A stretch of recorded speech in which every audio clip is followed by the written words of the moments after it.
He was 75 years old. A gentle soul with a quiet smile and a second chance at love. His first wife had passed away years earlier, and after a long time of loneliness, he met someone new. They got married in a small garden ceremony surrounded by children, grandchildren, and a few old friends who still believed in romance.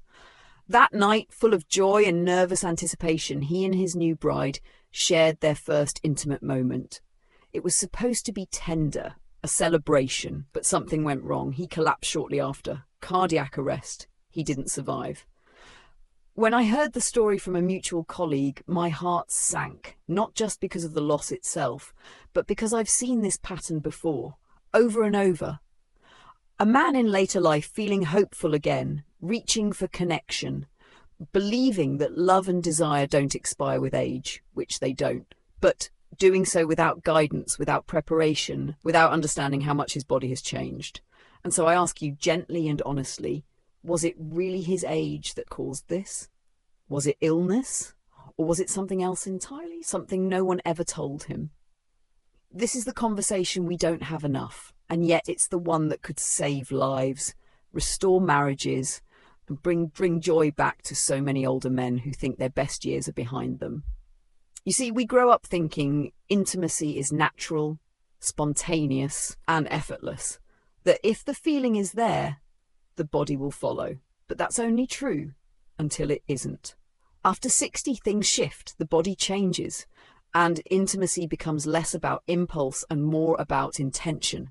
That doesn't make it less meaningful. In fact, it can make it even more beautiful, but only if we're willing to let go of outdated expectations and learn a new, safer, more fulfilling way to connect. At Strong After 60, we don't shy away from these topics. We don't pretend aging is easy or that passion has an expiration date. We believe in truth, in science, and in the power of honest conversation. We believe that older adults deserve more than silence. They deserve knowledge, dignity, and the tools to live fully, love deeply, and feel proud of who they are, inside and outside the bedroom. So today I want to talk to you about 5 powerful truths. Lessons I've learned in over 30 years as a doctor helping men rediscover their vitality. Truths that so many men tell me they wish they had known sooner. Because the consequences of not knowing, they're not just emotional. They can be physical. They can be dangerous. But here's the good news. Once you understand them, everything can change. And it all begins with the first secret. One that quietly affects more relationships than any diagnosis ever could. Let's start there. Gerald was 69 when he came to see me. He was tall, still strong looking, and had this quiet dignity about him. He'd been widowed for several years and had recently started seeing someone new. The way he talked about her, softly, almost like a secret he was afraid to say out loud, told me everything I needed to know. He cared for her deeply. It had been a long time since he'd let himself feel something like that. One night, they decided to take the next step. There was no pressure. She was kind, patient. But Gerald hadn't prepared. He assumed things would just happen naturally like they used to. After all, in his younger years, intimacy was simple, spontaneous. There wasn't much thought behind it, just desire, and the body responded. No planning, no hesitation. But this time was different. His body didn't cooperate. He panicked. He made a quick excuse and left. And he never called her again. When he told me the story, his voice cracked. He said, "I felt like I lost a part of my manhood that night." But the truth is, Gerald didn't lose any. What he experienced wasn't a failure. It was a transition, a shift that no one had ever prepared him for. You see, there's a deeply rooted belief that sex, to be meaningful, must be spontaneous, that if it needs planning, it's not real, that if you have to think about it, it somehow loses its spark. But that idea, that myth, is quietly hurting a lot of good men. After 60, spontaneity becomes less dependable. And that's not a flaw. That's just biology. Blood flow slows. Nerves respond differently. Energy reserves aren't what they used to be. It's not about weakness. It's about wisdom. Learning to work with the body you have now, not the one you used to have. In our younger years, we rushed. We didn't have to plan. There was something exciting about the urgency. about passion that seemed to come out of nowhere. But intimacy in later life is different. It can't be rushed, and it shouldn't be. It's not just about heat, it's about depth, tenderness, presence. And here's what I tell my patients. Planning doesn't kill the magic, it protects it. When you set aside time to connect, really connect, you're not being mechanical. You're being intentional. You're giving your partner and your body the message that this moment matters. Maybe that means scheduling a quiet evening without distractions. Maybe it means taking the time to relax, to breathe, to enjoy each other's company before anything physical happens. It might mean dimming the lights, playing soft music, or even sharing a warm bath. For some, it means speaking honestly about fears or expectations before being intimate. For others, it's as simple as holding hands and letting the moment unfold slowly. You might also consider how your medications, your heart health, even your emotional state can influence your body's response. Preparation isn't just about setting the mood, it's about supporting your entire self, physically, mentally, emotionally, and most importantly, letting go of the idea that your body needs to perform like it did at 30. It doesn't. It's allowed to be different. You're allowed to be different. What matters is that you show up with care, with curiosity, and with the willingness to explore a new kind of intimacy, one that's more soulful than physical, more about connection than achievement. Because when you give yourself permission to slow down, to feel, to share, not just your body but your heart, you often discover something even better than spontaneity, intimacy that's real, grounded, and deeply fulfilling. And yet, even with this shift in mindset, many men still struggle quietly. They think something is wrong with them when their body changes. But what if I told you that those changes are often trying to tell you something deeper, something not just about intimacy, but about your heart? That's what we'll explore next. Because what happens in the bedroom might be your body's first warning sign of something much more serious. David was 67 when he came to my office. He was active, still working part-time, and had been married for over 40 years. When he sat down, he smiled and said, "Doc, I think I'm just getting old down there." He laughed a little, but I could see the worry behind his eyes. He explained that things weren't quite the same in the bedroom. Nothing dramatic, just slower, softer, harder to stay engaged. He figured it was just part of aging. But I didn't laugh. I asked him a few more questions, not just about sex, but about his energy, his sleep, his stress. Something didn't sit right. So I ordered a full cardiac workup. 3 weeks later, David was in surgery for a 90% blockage in the artery we call the widowmaker. He called me from his hospital bed that night and said, "I came in thinking I had a sex problem. Turns out I had a time bomb in my chest." Here's what most people don't realize. An erection is not just about sex. It's about blood flow, and blood flow is about heart health. Let me explain it simply. In order for an erection to happen, blood has to travel smoothly from your heart through large arteries, then into smaller and smaller vessels until it finally reaches the tiny arteries in the penis. These arteries are among the smallest in your entire body. That means they're also the most sensitive, like early warning sensors. If there's any problem with circulation, like blockages, stiffness, or narrowing, these tiny vessels are the first to feel it and the first to stop working properly. That's why in so many cases, erectile dysfunction is the earliest sign of cardiovascular disease. Often, long before a man feels chest pain or shortness of breath, his body is already whispering that something is wrong. And if we ignore that whisper, it might one day become a scream. It's not just about desire or performance, it's about survival. I've seen men brush it off, blaming stress, age, or even their partner. I've seen others reach for over-the-counter pills without ever asking why their body is struggling in the first place. But what's really happening underneath?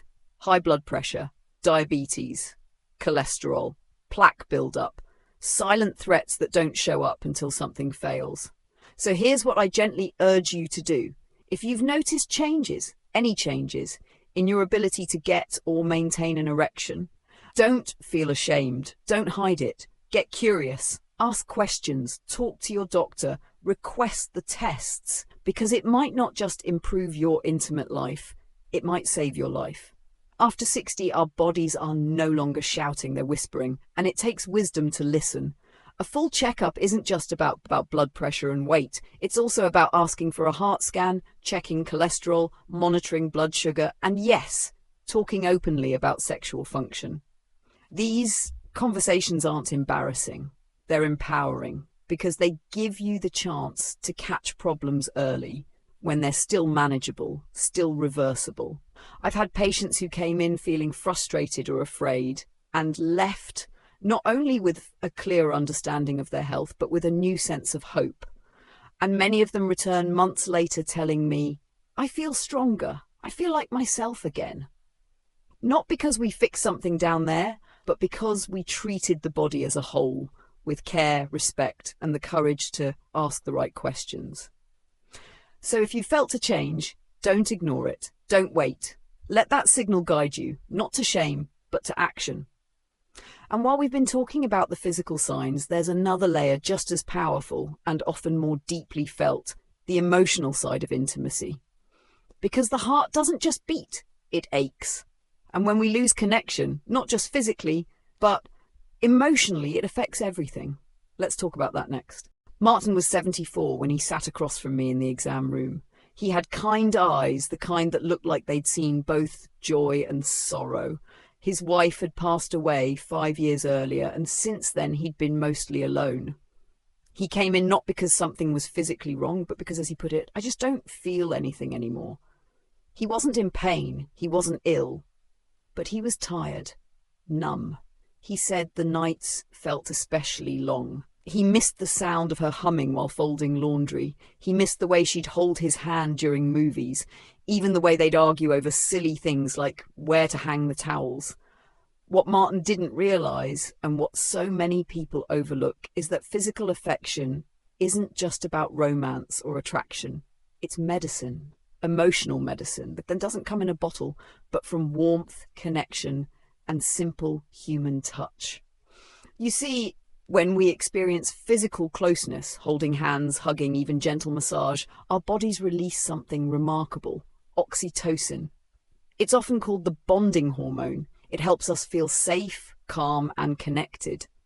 At the same time, the brain releases dopamine and serotonin, chemicals that lift our mood, ease anxiety, and reduce the stress hormone cortisol.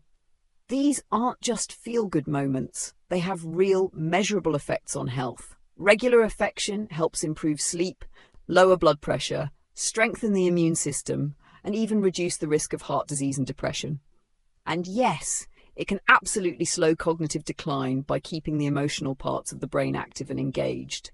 But in Martin's case, all of that had been slowly fading away. He wasn't starving for sex, he was starving for closeness, for someone to touch his hand and mean it, for a shared laugh, a moment of eye contact, a warm palm resting on his shoulder. Without that, he was slowly becoming invisible, even to himself. And the truth is, you don't need to be in a new relationship to reclaim those feelings. Connection can begin with the simplest acts. I suggested he start small. A weekly massage from a professional, sitting close to his daughter when they talked, holding his grandson's hand just a little longer when they crossed the street, even looking in the mirror each morning and placing a hand on his chest, reminding himself that he was still here, still worthy of love and care. I've told many of my patients this. Try sitting with someone you trust, your partner, your sibling, your best friend, and simply hold hands in silence for 60 seconds. Look at each other gently, without speaking. Just be there. You'll be surprised how deeply healing that can feel. And if you are in a relationship or open to one, don't underestimate the power of non-sexual touch. A soft hand on the back, a kiss on the forehead, a cuddle during a movie. These small gestures signal safety, affection, and belonging. They invite your nervous system to relax. They say, I see you, I care, I'm here. Because emotional starvation doesn't always look dramatic. Sometimes it's just a slow, quiet drift, a loss of feeling that we blame on age, when really it's about connection. And the good news is, it's never too late to reach for that again.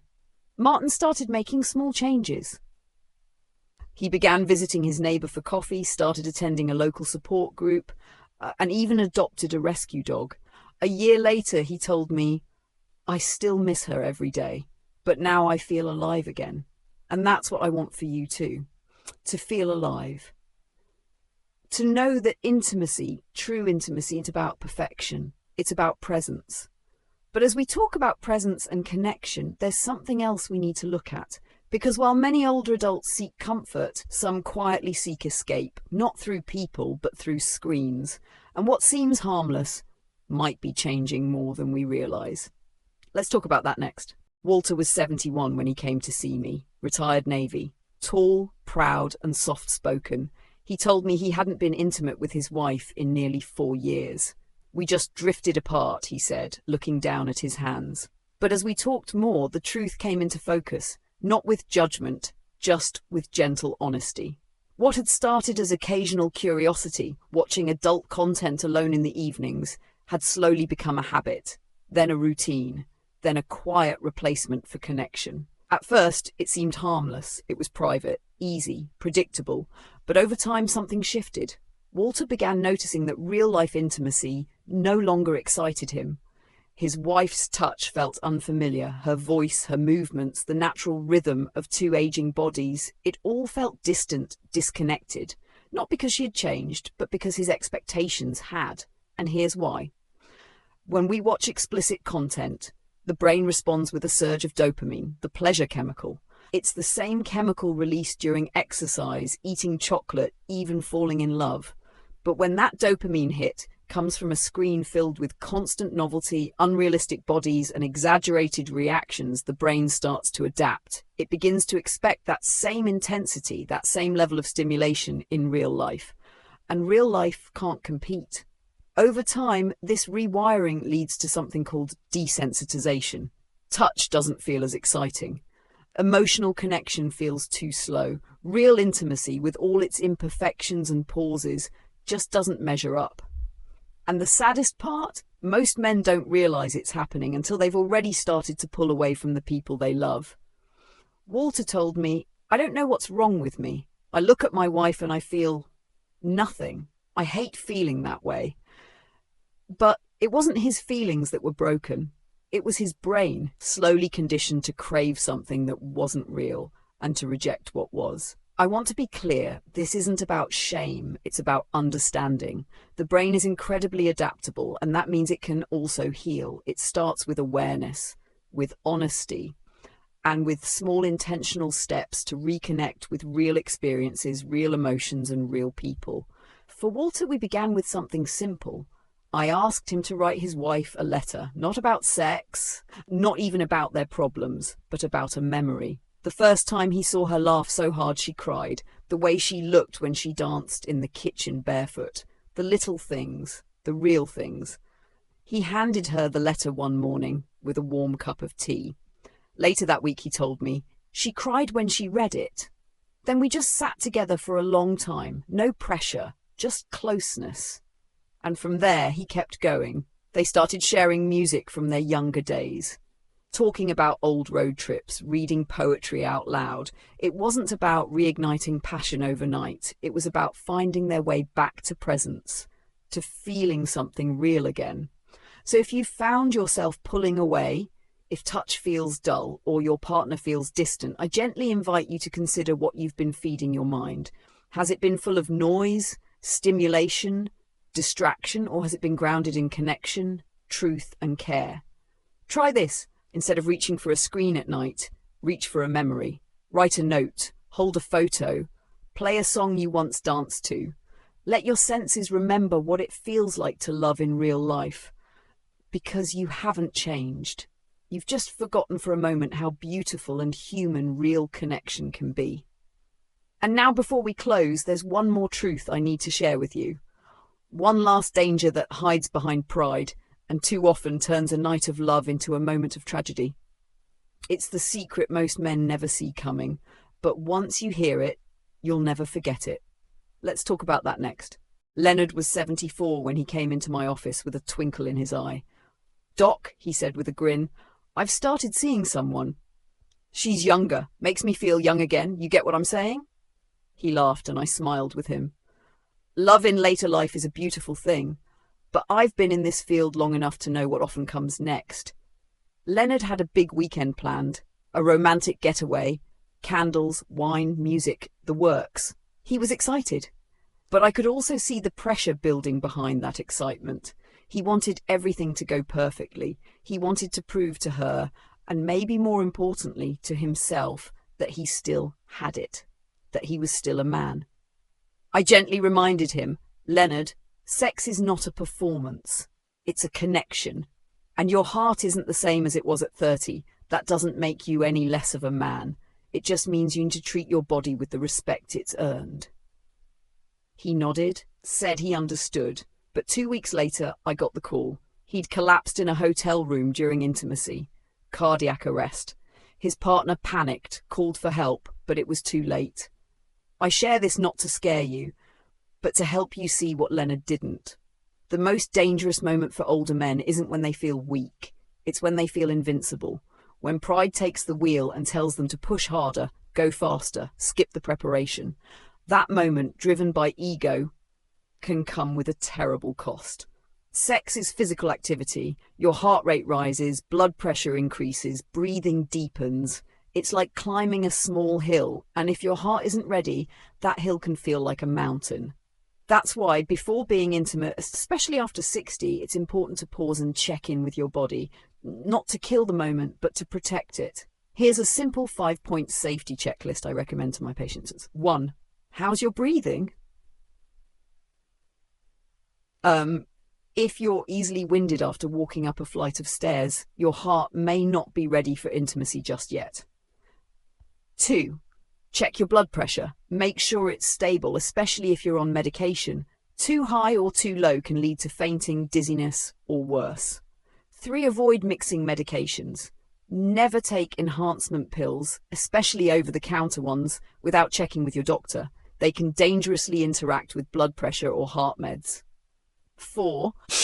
Stay hydrated. Skip the alcohol. 1 glass of wine is fine, but more can lower your blood pressure too much and affect performance. 5. Listen to your emotions. Are you feeling calm and connected, or are you feeling pressured to prove something? Your emotional state affects your physical response. And just as important as physical readiness is pacing. Take your time, let the moment unfold naturally. Intimacy isn't about what your body can do under pressure. It's about what your heart can share when it feels safe. Instead of diving in with performance in mind, consider starting with a warm bath together, or a shared massage, or simply lying beside one another, holding hands and breathing slowly. That alone can be deeply intimate, and if the body responds, beautiful. If not, the connection is still real, still healing. You've lived through decades of challenges, joys, and changes. You've earned the right to slow down, not because you're giving up, but because you're finally allowed to enjoy life without rushing through it. And if you ever feel the pressure to prove something to your partner, to yourself, to time itself, pause and ask, am I doing this from love or from fear? That one question can shift everything.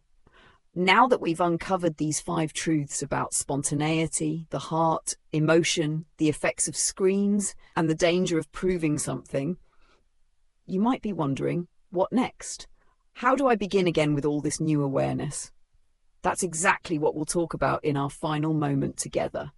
Because now that you know, the next step is living it. Maybe somewhere along this video, something stirred inside you, a memory, a quiet ache, a face you haven't touched in a while. Or maybe it wasn't a person. It was the version of yourself you thought you had left behind. I want you to know you haven't.